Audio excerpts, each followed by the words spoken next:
Hello and welcome to the Grounded Awakening podcast, conversations connecting science and intuition, real life lessons from real people, real professionals who've had experiences that help them awaken to the truth of what they need and what is needed to thrive in their profession.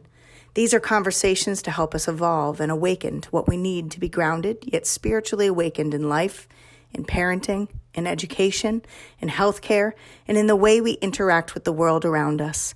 We hope to ripple change through awareness and by helping people connect with their mind, body, spirit, one conscious conversation at a time. Hello, everyone, and welcome to the Grounded Awakening. I am your host, Jennifer Rentolo, and I'm really excited to have my guest come and share. We're going to talk about what it means to have an examined life and how you can use your own inner knowing to navigate through your challenges. I am excited to welcome three-time cancer dancer, the Reverend Corbie Mitleid. I want to make sure I got that name right. Corbie Mitleid. She is going to join us, and I love how she says, I'm not a cancer survivor, I'm a cancer dancer, which is just talks about the mindset, which is a big part of what we're going to talk about today, which is the mind and its role in our health and our well-being.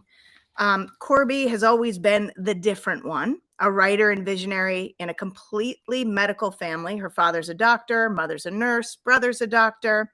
She's always made her own path rather than take one cut for her by others. Leaving an Ivy League university after 2 years, Corbie struck out, to find where joy and purpose lived, regardless of what she was told she ought to do. I love that.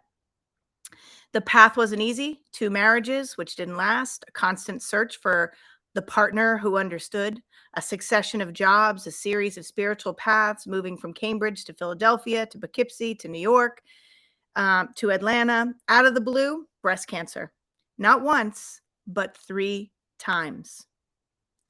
Life became a roller coaster with no breaks, asking Corbie to survive divorce, abuse, poverty, life-threatening illness. But through all of this, she learned the value of the examined life, which she's going to talk to us about today. Meeting challenges and always asking the next question, facing each new situation with strength, courage, and humor. Today, Corbie brings a full toolbox to her job as a beacon of manifestations and visions for her clients. She knows what it is to create a career out of experiences. While she's now a full-time intuitive counselor and inspirational speaker, her career has encompassed positions as a published author, a professional actress, a television producer, a radio personality, an executive recruiter, and the power behind the throne for a number of high-profile CEOs. Corbie's career now spans the globe with clients worldwide. Her talents as an intuitive are featured in best-selling books. Her clients treasure her attitude of, I'm not special, you can do what I do. I love that. We have opportunities we can go after and challenges to get past. She says firmly, my job is to give you the tools and courage to deal with both situations. Everything else is free will, and it's up to you.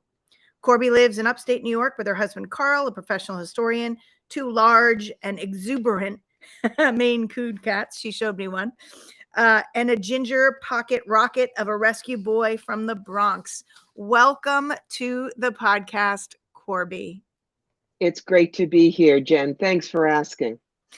I love everything you talk about here. It so resonates with me, my own path, and all that I've been through. I am a firm believer in the power of the mind and the power of hope and resiliency to navigate through any challenge. Tell me a little bit about your story. I would love to hear more about kind of where you were, where your awakening happened, and now what that awakening was. Well, that's kind of the combination of what I call my 2 elevator speeches, one for Selfhelp, one for WikiWoo. When I was 9, I read a book called The Witch Family by Eleanor Estes, and I went, cool, there's magic in the world. I want to go find it.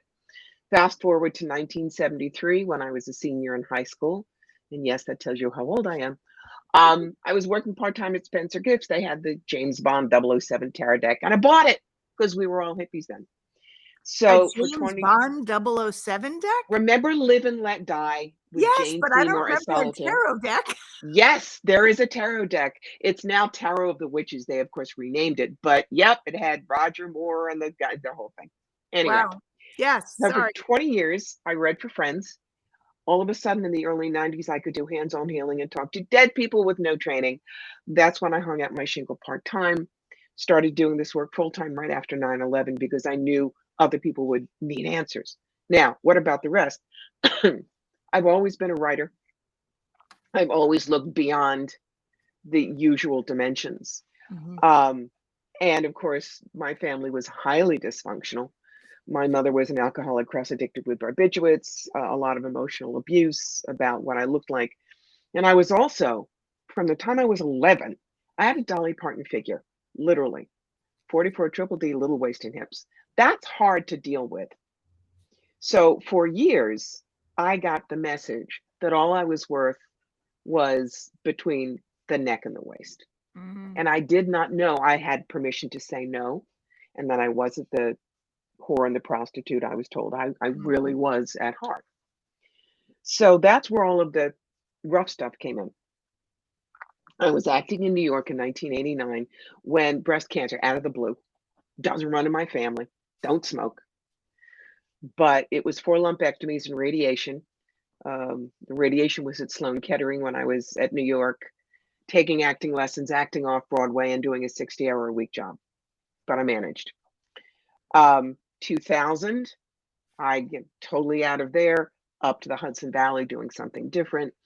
Skin cancer based from the radiation. So again, they were still there, scarred, misshapen, but I had them. Finally found the right guy in 2002, married him, great. 2004, I got my second primary, turned the danger clock back to zero. But the doctor, who had the personality of a desiccated turnip, said, well, you got cancer both sides. We're going to take him in 3 weeks. Here's the name of a plastic surgeon. No, I'm sorry. No chance for questions. He was in and out of the room for 5 minutes. Mm. Luckily, the plastic surgeon was magnificent, but she's over there. This different story. So how did I handle it? Because I had a lot of questions. What would I look like? What would I be worth? Would my husband even stay? Yeah. So for 24 hours, I went home and cried. Mm. Normal. But I knew the examined life said, this is going to happen. You got to find the lesson. Then you got me, how do I teach it and then go on? So I knew that the best thing to do would be find at least 3 reasons to be okay with it, no matter how stupid they sounded. So the first thing was, okay, you don't have them, you can't get cancer there. Number two, top half is not going to get slammed in the refrigerator door at the doctor's every year, and every woman listening knows exactly what I'm talking about. 3, implants, I'll be perky till I'm 93. This is cool. So when they wheeled me into the OR and I was hopped up on the pre-op drugs of fentanyl and Versed, which really is it's a great cocktail. It sends you out to the corner of left field and Space Cadet. I looked at the 2 surgeons and I said to the turnip guy, you got 3 hours for the demolition work, and my plastic surgeon, you got 3 hours for the front end alignment. I want to be out in 6. Boom. So double mastectomy and reconstruction. Yes, it was a 6-hour surgery. Out of Mass General in 3 days, shopped for a bathing suit in 5. Still had the Jackson Pratt drains, for Right. that. My plastic surgeon thought I was hilarious because I named them Harpo, Chico, Groucho, and Zeppo. And how are you today? Well, everybody's fine, but Groucho's complaining. But you knew which one that was. Right. Humor got me Mm. through a lot. Humor, one of the things that I tell people is you've got to be a co-conspirator. You can't be a patient. What's Yes. that mean? Patients are sheeple. They don't ask questions. They just listen to what the doctors say. If there are problems, they just say, oh, well, I'm the patient. I have to suck it up. No, you don't. Mm. Um, I had 2 pretty serious staph infections Ugh. later on from the surgeries. And so I was back in the hospital. And one of the things that you had to have was a belly shot of heparin, which hurts. Um, and so I said, how can I avoid that? And we made a deal. Um, get up and walk every hour and a half, every 2 hours. I knew that the antibiotic I was taking for this You're not supposed to take it within 2 hours of calcium. So they would bring me in my breakfast of yogurt or cereal and milk and the pill. And I would Mm. say, I'm not taking it. And the nurse would start to argue. And I said, it says in the PDR, physician's desk reference, that this antibiotic does not work with calcium. I will take it in 2 hours. And I had to speak to my plastic surgeon who was overseeing all of this about it, because if I hadn't known what I was taking, done my research, how much longer would that infection have happened? Mm. So that's one of the other things about the examined life. You have to partake in what is going on. You can't just bury your head under the pillow and go la la la. Okay? Absolutely. Everything you're saying is resonating so much with me, both as a nurse, because I was on Mhm. that end. I Mhm. actually worked at Memorial Sloan Kettering in the special care ICU. Did Um, you? Okay. I did. Yeah, my first job was at New York Presbyterian. Um, I was that nurse. I, like you, had gifts when I was a kid and was kind of told, "Oh, that's cute, but stop it. You're just trying to get attention." Mhm. Um, and so I learned to ground myself in that science, the pragmatics, even knowing I had these gifts, but some of the intuition really helped me be a better practitioner, to be honest with you, but I didn't really understand that until I had my own awakening when my second son had a massive neonatal stroke at birth, and then a Mhm. few years later when my third son had leukemia. And I remember everything you're saying. That was my awakening as far as what's the message in all of this? There's a Mhm. message in this. What am I meant to learn? The hope and the being a partaker, to your point, asking questions. They wanted to give my son who had leukemia cranial radiation because of one lab result. And I remember saying to them, whoa, whoa, whoa, this, I don't think this is right. Can you recheck that? Because cranial radiation is a big deal. Yes, So it is. anyway, everything you're saying, I couldn't agree more, 100%. And sadly, a lot of people that come to me are people that are frustrated with the healthcare system. That was part of the message for me, is all the gaps in healthcare and Mhm. where we need to bridge those gaps. And that's why I do what I do now. And I help Mhm. people like you do. But mine is coming from that medical place and that awareness of medicine. So on behalf of, we're not shaming any practitioners. Everybody does the best they can with what they know. But absolutely, I love what you say about the examined life. I'd love for you to tell me a little bit more about how you came to that. Like what was the aha moment? Because I know that wasn't the end, sadly, of your journey with Well, cancer. the reason that I knew to do that was a place that I started working with in the early 80s.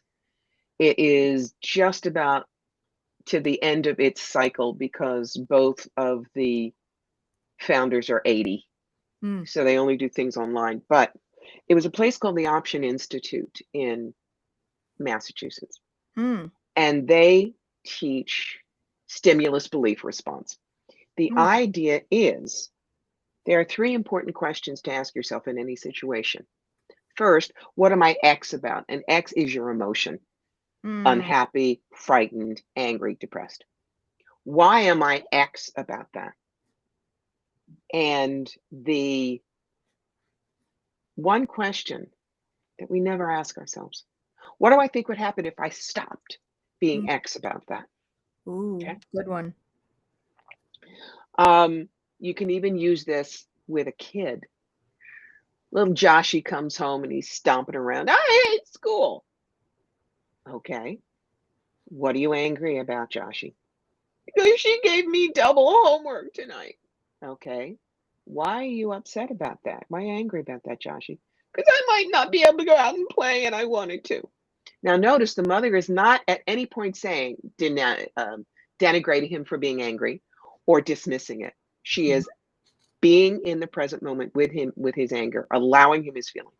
Mm-hmm. But then she looks at him and she says, Joshy, what do you think would happen if you stopped being angry about that? I don't know. If you had to guess. Now, I don't know, Joshy maybe knew or didn't, but a lot of adults use it like, get out of my face. I don't Mm. want to look. I don't want to be wrong. Avoidance. Right. It's an But avoidance. When you say, if you had to guess, that takes everything off and you'll get the real answer. Mm. So when Mama said, if you had to guess, Joshy said, maybe I'd get it done and then maybe I could go out and play a little. Okay, Joshy, how's that make you feel? Better. So you want to try that? Okay.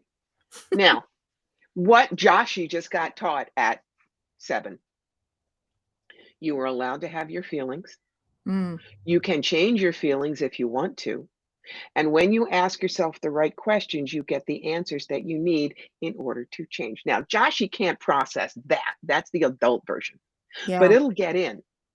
And it became to the point where even Joshy, as he became a teenager, knew to ask himself those questions. Mm. Right. So that's where we have to go. We have to ask ourselves, and we're allowed to be scared. Yeah. We're allowed to be upset, angry, but number one, you aren't bad. Don't let anybody tell you that this is bad karma. Yeah. Guys, that's horse hockey. Okay. Karma is not carrot and stick. That's the kindergarten version. Mm. Karma is 5 things: unbalanced energy, which is a neutral, healing, service, contrast, and healing of beliefs. I Mhm. did not do the cancer dance because I was a bad person.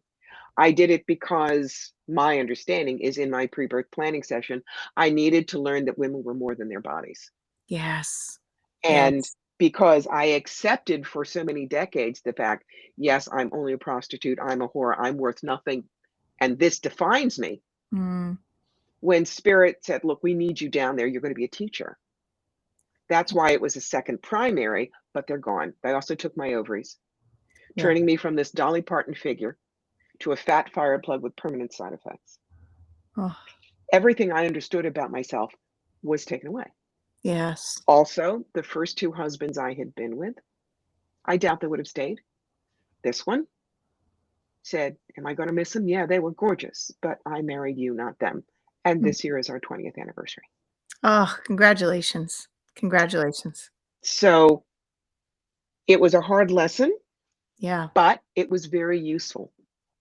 And I am a walking, talking example of what happens when you're a co-conspirator, not a patient, not a sheeple, Yeah. and you don't get stuck in your story. This is Yes. one of the most important things for all of you who are doing the cancer dance or autoimmune, whatever. Don't get stuck in your story. There are women who had cancer at the same time I did, and they beat it. And they say, hi, my name is Susan, and I had cancer. You're Mm. not an alcoholic. Yeah. It's not, that's like my saying, hi, I was the Betty Crocker homemaker of tomorrow for New Jersey in 1973. Every time you met me, it was true, Mm. but I'm 67 now. I'm not 18. That's not who I am. It's Yeah. only one of the ingredients. You know, it's interesting because I had a dear friend of mine say to me, because it's easy to get stuck in your story. It's easy to Yes. use your story and your experience to identify you as somebody different, to Yes. help people understand, and maybe even, I mean, I'm going to be honest, there are times where I would say, I called it dropping the L bomb. My son has cancer. My son has leukemia, as a way for people to kind of give me a break. But Hmm. I realized, especially when I was in a room where there were a lot of people that had similar, everybody's got a story. Hmm. Everybody's got something. And how we perceive it and how we move through it is really what determines our health and well-being and how we wind up on the Hmm. other side. But as my friend said to me, this is a story, and it is giving you the experience to do the work, which is what you came on this earth to do. And in order Hmm. to do that work, and in order to, you came to be a teacher, I came to be a teacher and a healer. Um, the what these experiences I had to go through, you had to go through, Hmm. to get the wisdom to then be able to share it with others. I remember my son, who was really good at math, and I'd say, "Hey, why don't you help your friends with this math?" And he said, "Mom, unless I've struggled with it, I can't really help them because I don't know how to help them because it comes easily to me." I feel Hmm. like what makes people like you, people like me, able to do such a good job at what we do, especially connecting with people and helping teach people, is because we've been through it. We know what that feels like to Mhm. be in darkness looking for the light. So my question to you is, was there ever a moment where you felt, why me? Why is this happening to me? You're getting a little dead air here because I'm really going back and thinking. Oh, there would, short periods of 20 minutes, a half an hour, I'd have a pity party. Mm. Yes. Um, And I ask that because there are plenty of people out there listening to your story, maybe even hearing bits of my story and saying, okay, come on. Like, you can't laugh and joke your way through it. And, no. sometimes that's a cover. Like, I look at Robin Williams and his laughter and everything was hiding this Mhm. pain. Yeah. We No, all have pain. you're Yeah. getting exactly what I am. Yeah. Um, but one of my other philosophies is the universe is a short order cook with no imagination, so order right the first time. If Yeah. you're constantly thinking, I had cancer, the universe here is constantly thinking about cancer, ordering, Yes. and Yes. you hear the stories about it, the commercials hit you. I mean, in this house, commercials about cancer, we turn them off. We mute them, we change the channel. I will not let that back because unfortunately in the United States, big pharma loves to scare you. Yes. The big commercial that I remember is the one that says you've never had a heart attack, but one's lurking, and it shows the gurney of death following you and getting stuck in the revolving door. Yes. Yes. In other words, I don't care how good you're feeling, don't trust it because you're going to get got, and then you're going to need us. Yeah. No. Do we get out of here in one piece? No, everybody has an expiration date. Do I like thinking about mine? No, I love being alive. And 67 is too close to that expiration date for me. Yeah.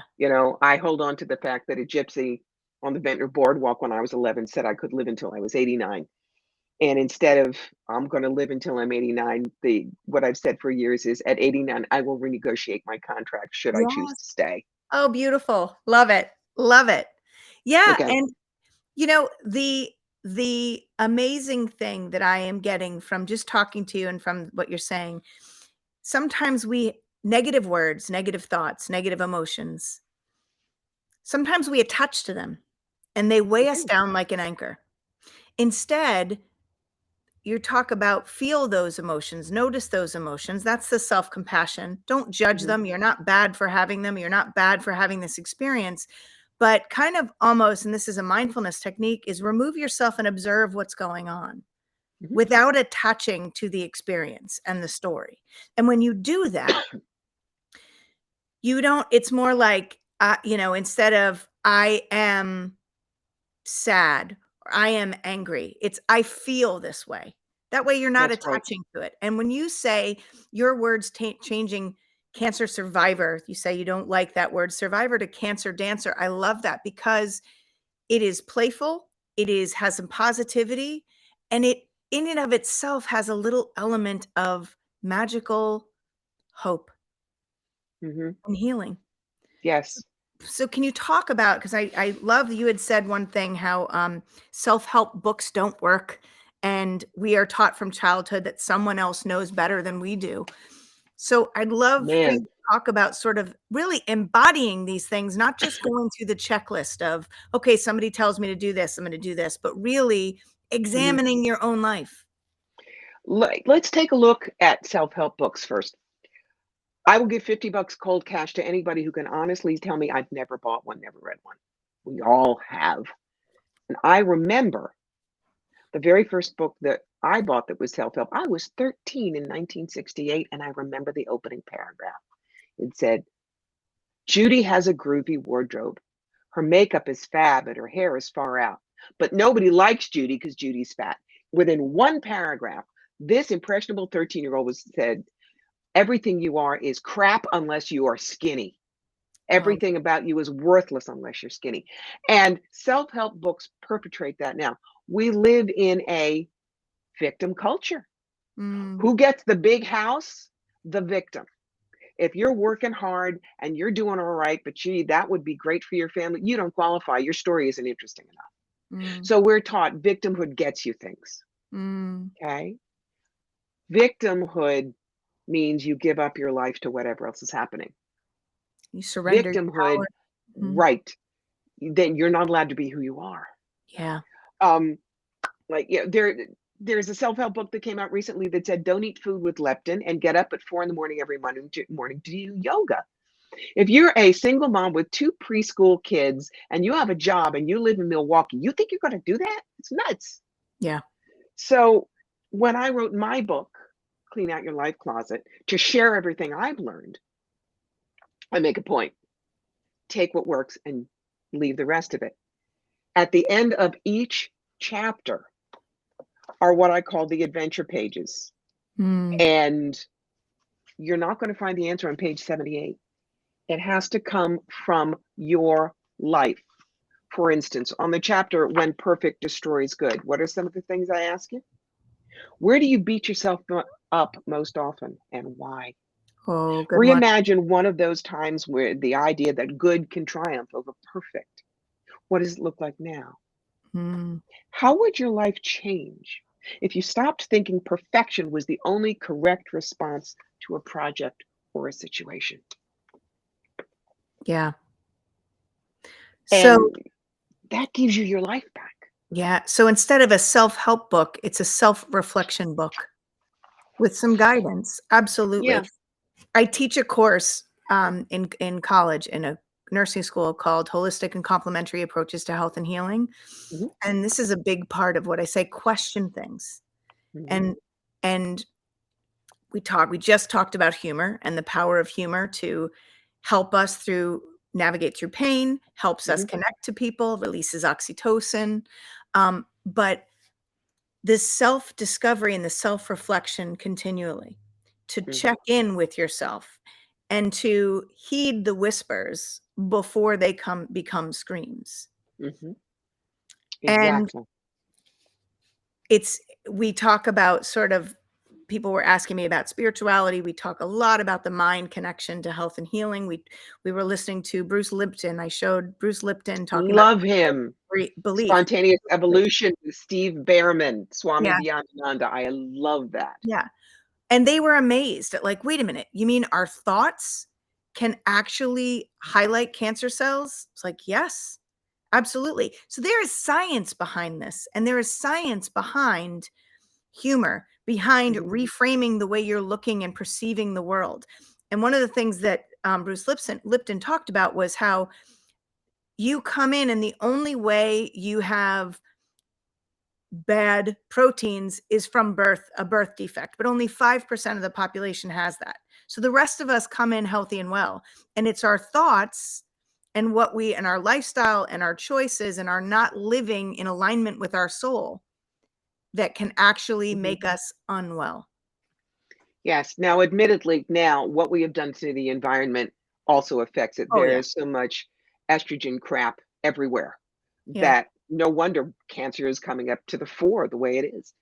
Yeah. But um, one of the things, especially about the mind, remember how it used to be visualization? A lot of people would say, well, the cancer cells are dragons and your white blood cells are St. George and they're killing the cancer cells. I didn't do that. When I sat and envisioned my cancer cells, all of a sudden I saw they were apple green and fuzzy with big feet and big eyes and antenna, and they were crying. And so I just looked at them and said, "Why are you crying?" And they said, "Nobody loves us because we're different." So my version was gathering all the cancer cells on my lap on a big squishy sofa and loving them until they were pink again. Mm, beautiful. Less violent, less Yeah. angry. The understanding cancer cells are your body, but Mm, they're different. yeah. They're responding to something different. So I'm not someone that says everything is love and light and roses. I mean, my spiritual name is not Little Dancing Raccoon or anything. But Could be. it's, well, actually, Mitleid is a chosen last name. It means compassion in German, and it reminds me why I do the work I do. It's great. But the thing that is sometimes a little hard to remember is that you're in a play right now. There is nothing wrong with your soul. It is completely fine, completely healthy. It did not give you this disease because it's you're bad or it wants to hurt you. This is how you learn. Yeah. Some people, we will all get healings, but we may not get a cure. Right. And so don't let anyone say to you or a loved one who's dealing with this, oh, well, if they aren't getting well, they're just not being a high vibe enough. Slap them. Because it is what it is, what it is. How we work with it is the lesson. Yes. Some of us can walk off the dance floor and some of us don't. But it makes no difference as to worth or how they did or how God loves them or what their luck was. It's part of Absolutely. your story. Yeah. I always talk about the tools in the toolbox too. And some people Mhm. have more tools than others. Some people have the tool to recognize they don't have something and need to seek it or need to go within. But there are Mhm. some people that just fear takes over and they don't want to look. They don't want to do the work. They Mhm. they're afraid of what they're going to see. So Yes. absolutely, everybody comes to the table with a different set of tools and different ability to access them. And I love what you say because we're all capable. We all have it within us. We just have the courage to show up and to look or to ask somebody to help us in our on our path. Mhm. So what would you say somebody struggling right now, whether they're going through cancer, going through illness, whether they have a loved one going through illness, whether they've lost somebody, whatever it is that is their challenge right now, what are some tips that you can give them on leading that exam in life and moving through it? Well, always remember the 3 questions. What am I X about? Why am I X about that? What would happen if I wasn't? Um, as far as making sure you ask other questions, be the happy Martian detective. If Jen and I were sitting across from each other and she had water coming out of her eyes, I would probably say, "Why are you crying?" But I might be wrong. A Martian who has no concept about humanity but is really excited about what he gets to do, he would go toddling up to Jen and go, "Why is there water coming from your eyes?" And he might get a better answer because maybe she has contact lens problems or allergies, or maybe there's an emotional basis. When we ask questions, we don't have wrong assumptions and we get answers. Questions are not signs of doubt so much as the ability to crystallize what you really know. Mm, absolutely. Absolutely. And one of the things that we had talked about too is that you said cancer gave you your biggest teaching moment Mhm. and looking for the lessons.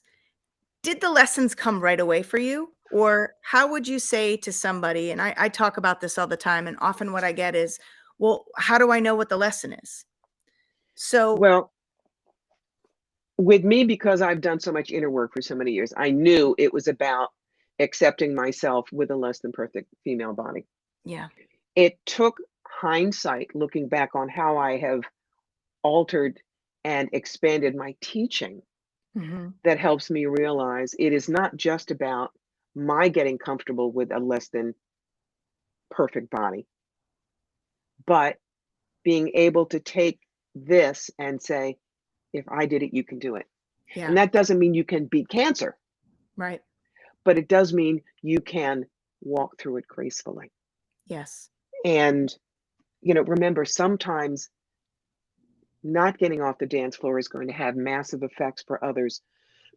Quick story. Ryan White, the kid who got AIDS from a blood transfusion in the late 80s, early 90s, his family was made a pariah in their town.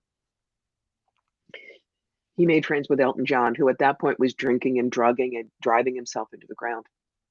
Ryan died, but was so inspirational in his fight to Elton that Elton played at his funeral, went back home and got off the drugs and booze and has been clean for over 30 years, and then started the Elton John AIDS Foundation, which has raised over $500 million for global research on AIDS and HIV. Yeah. Now, does that give some comfort to Ryan's mom? Yeah. Would she rather have Ryan? Of course. That's normal. Of But course. Realize that sometimes losing, quote unquote, the battle, quote unquote, will actually pay it forward in other ways. So There's it wasn't a failure. right, Wasn't. and there's purpose in everything. I firmly believe Yes. that. There's Yes. purpose to everything. I think Hmm. about the shooting, I'm blanking on it. Why am I blanking on it? In Connecticut, where that little boy Jesse Sandy died. Hook. Yeah, Sandy Hook, thank you. And that little boy had written, and his mom talks about, his message and how he was Hmm. there to save some of the little kids. And I believe in that, the soul contracts and there's a Hmm. purpose, there's a reason, and all of that. That's what gives me hope. That's what helps me move forward and find that light and allow that light to be my compass in the dark. Yes. How can people connect with you? How can people get your book? Oh, Jen, they can't avoid me. They really can't. Um, You are a my Florida we- lady. my website is corbiemitleid.com. You can find me under Corbie Mitleid at YouTube, Patreon, Medium, Twitter, Instagram, Pinterest. You can find me on Facebook at Fire Through Spirit. Beautiful. And I will have all your links in the show notes. Your book again, your recent book. I love the title of this book. Can you? This one, Yes. Clean Clean out Out your Your Life Closet. beautiful. Love it. So if you're looking for some guidance and self-reflection, check out Corbie's book. And thank you so much for being a part of the Grounded Awakening, Corbie. I wish you well. I wish you health and continued dancing in life. Thank you. Thank you. And for you listeners, I wish you all well. And I invite you to join us for the next Grounded Awakening, where we plant our feet firmly on the ground and we reach for the sky. Be well, everyone.